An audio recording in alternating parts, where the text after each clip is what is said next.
one of the really good online resources we have. You can utilize it for any kind of statistical things.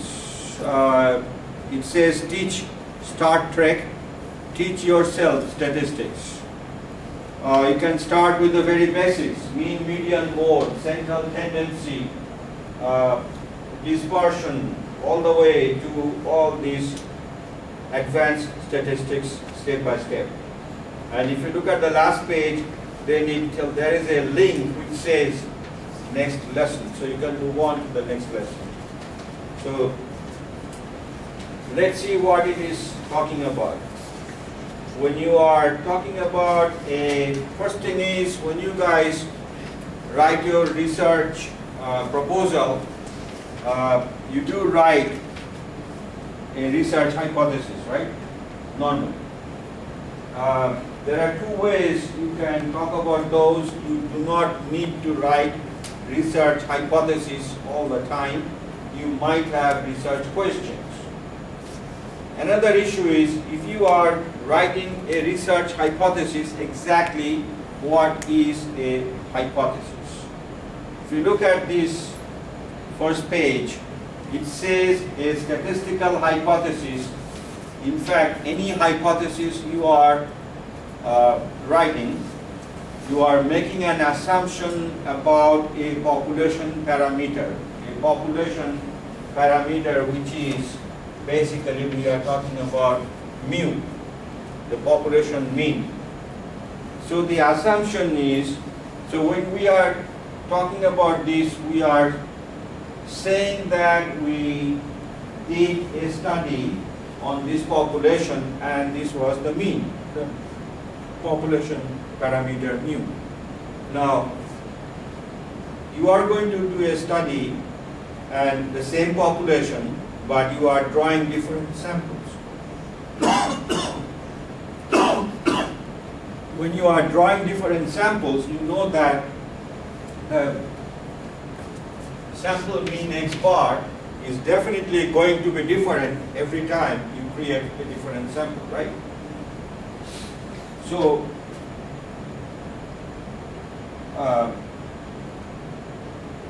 here, when we are talking about this hypothesis, there are two ways of writing this hypothesis.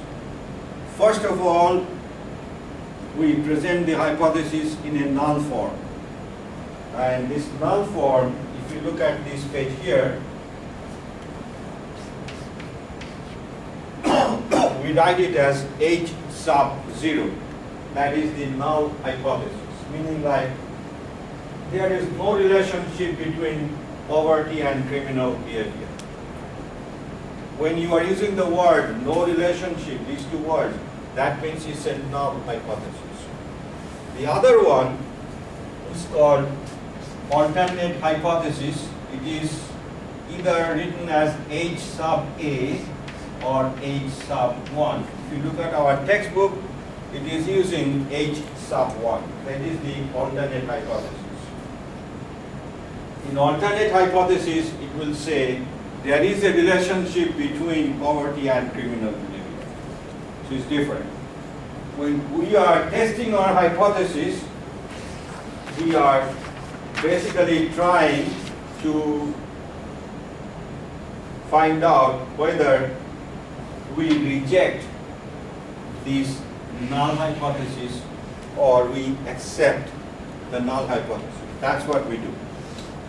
So that doesn't mean that we are accepting the alternate hypothesis. It doesn't. So we always write it in terms of the null hypothesis, and through our calculation, we verify whether the null hypothesis can be accepted or rejected. That is the main idea. So what kind of things we can do?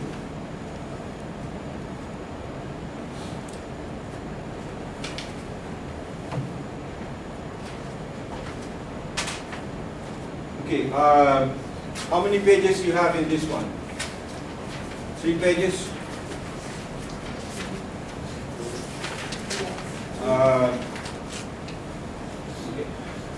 For those of you guys who are in my online courses, you have a whole bunch of pages because you need those to comprehend this whole issue of hypothesis testing.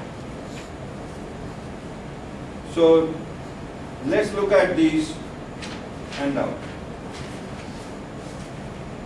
So basically, when we are using this hypothesis testing, we are focusing on this population parameter mu, and then we are comparing it or using it from the sample mean.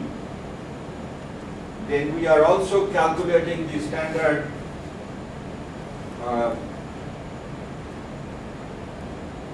error. The main idea is we are looking at a sample, but we are going to draw a conclusive statement or inference about a population. That's why we need this information on the population mean.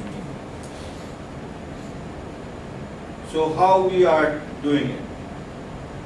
So we use this statistical test, if you look at the second sentence, first paragraph, to figure out the likelihood of an outcome for a population.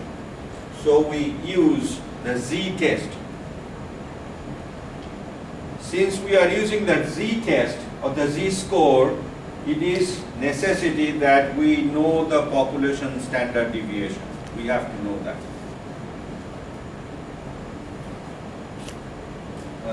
Got it.